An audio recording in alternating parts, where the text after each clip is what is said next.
And what happens when the government finally decides they're not going to pay anymore because the American public stops paying attention and stops caring? That these people still don't have a place to live, still don't have access to jobs, still cannot rebuild their lives.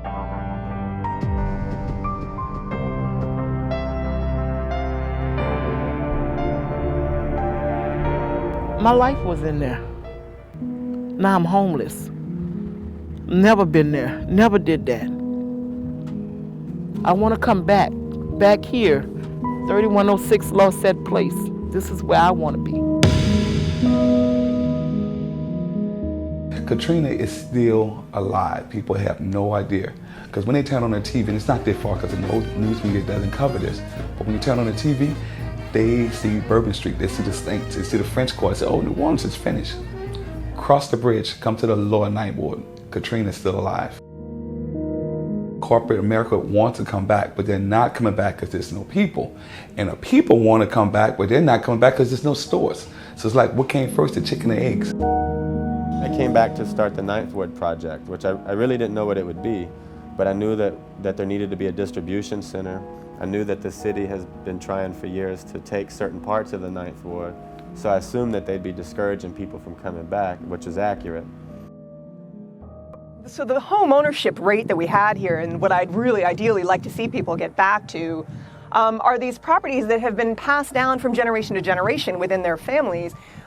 There's an inherited, I hesitate to call it wealth, but it's what we call in the nonprofit sector. There's an inherited wealth here that's very rare in low-wealth Black communities, and it's because this was one of the first areas in the city where free people of color could own property and build on it. So they passed those, usually modest single-family homes down from generation to generation within their families, which meant that you owned a piece of land and you owned the house that stood on it. Now, you may not own either of those things, or if you own a house, it's probably not in very good shape.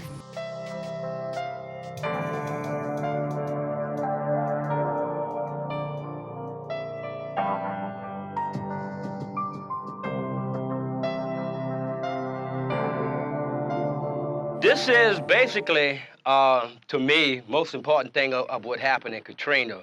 Everything was washed away. We lost all of our pictures. We lost all of our mementos. And so what we had before is this actual steps. And ironically, the color that my house is painted now is reflective of my mother's old house. We were taxpayers. We did everything that we were supposed to do. And to think that this neighborhood, because it was a Black neighborhood, because it was perceived to be a poor Black neighborhood, shouldn't return. Rode home, did an assessment, said it would cost me $167,000 and offered me $700 of help. So you had situations where you were put up against the wall and you either had to give up, throw your hands up, or find a way to fight.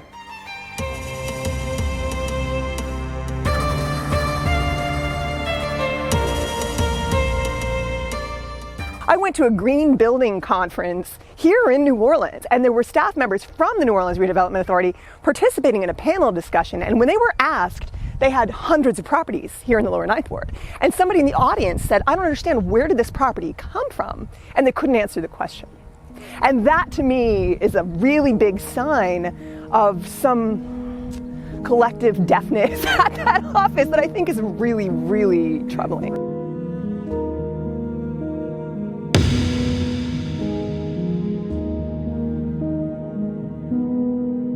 They say disasters don't discriminate. So if you look at an area like Lakeview and you look at the lower Ninth Ward, both of which were very badly flooded, or you look at St. Bernard Parish, which took on tons of water as well, you can make that argument. I think that that's an argument that's debatable. But our position here is that while disasters don't discriminate, recoveries absolutely do. And if you want to see what that looks like, being on the ground here in the lower Ninth Ward will answer that question for you. Because we really have to do it ourselves, baby. Brick by brick, house by house, block by block, neighborhood by neighborhood. We're going to do this. We will not let Mr. Trumps and nobody else who think they're going to do this, they're not going to win this. The spirit of New Orleans is what keeps people here and want people to come here. The Lower Ninth Ward Center for Sustainable Engagement and Development, which the CSED is for short, was created after Hurricane Katrina, the disaster that hit here in the Lower Ninth Ward. And its major focus was to work with this community, first of all, to keep it sustainable after the disaster, to help residents to come back to their homes and to rebuild their communities and to continue to build on those communities. One of the key aspects of the organization was threefold. It was to look at the importance of natural environment in this community, the built environment, which is that economic development component of rebuilding and creating a community and neighborhoods. And the third was focused around, we call food security. A lot of people don't know this here. You actually have to leave New Orleans to go to Walmart in the next city of Chalmette to get, as we say, make groceries. But because of what I've done here, I'm not a Walmart, but I have everything you can think of. Everything from milk, eggs, bread, cheese, fresh fruits and vegetables. We have it all here. And the amount of people come through these doors is incredible. It's incredible. So yeah, you have to do it yourself. If no one else is going to do it in your home and suffering, you get up and build it. There's no grocery store, make it. If there's no employment center, build one. You know, so that's what I've been doing. I have to get some more money together so I can actually finish it off and things. But the layout of the building, I'm gonna have tables and chairs that way. Over here is going with the computers. I'm a visionary. I can see the future. Yes. I actually see people in here. Love it. Yes. But I want the computers and the tables here, so like I said, the kids can get off the laundry room floor. Yes. And this is going to be the employment center. I'm just an average guy, but I got above average dreams. Well, my dreams is to see the Lower Ninth Ward catch up with the rest of the city. And people are very appreciative for things coming up. Like I said, the new CVS, we just got a new high school. We had 7 public schools in this community before Hurricane Katrina. After Katrina, there was one, Martin Luther King charter. So we're excited about some of these new things.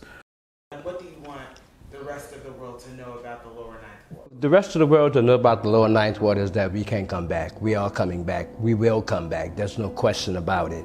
And as long as we don't give up on ourselves, then we don't have to worry about them, because they're going to pick up the charge like they've done in the past, like they're doing right now, and like they're going to do in the future.